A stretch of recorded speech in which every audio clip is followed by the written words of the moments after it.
Manhajojin zamani na sada zumunta da kuma manhajoji kamar website da application waɗanda suke tara mutane, ya kasance wannan mutanen yawansu da suke tarawa su ne adadin abin da idan an zo za a biya kuɗin talla ake biya.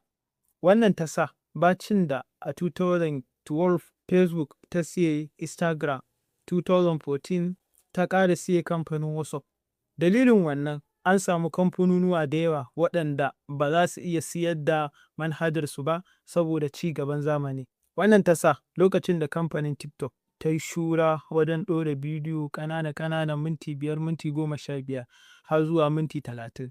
Sai ya kasance maimakon wannan dabarun da suke bi na da wajen siye wannan kamfanonuwa da suke neman musu barazana, sai ya kasance kuma an ƙara samun ci gaban zamani inda za su iya ɗauko wannan feature ɗin su ɗora a manhajojinsu. Ganin wannan barazana da kamfanin TikTok ya kawo musu, saboda haka kowanne a cikinsu ya tanadi programmers ɗinsa suka ɗora wannan feature ɗin a manhajojinsu.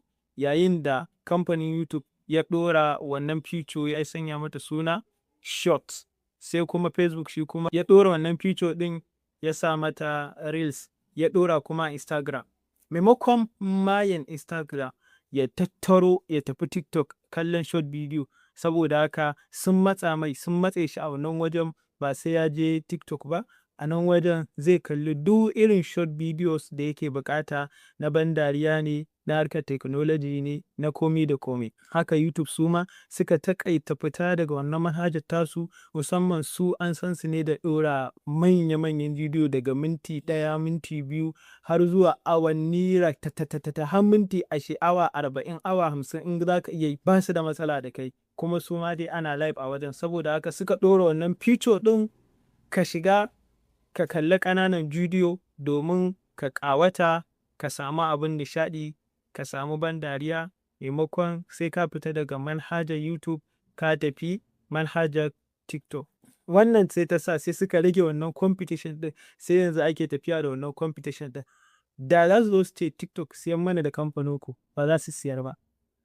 Wannan kasuwancin waɗannan manyan kamfanonin suka yi, to haka ake so. Idan wannan dabarar kake ganin ta kauce a kasuwanci, canza wata, kar kai faɗa da competitor ɗinka, ku haɗa kai ku nemi mafita tare. Wannan shine dabarun da kamfanin Facebook da kamfanin YouTube suka bi suka yi amfani da ita.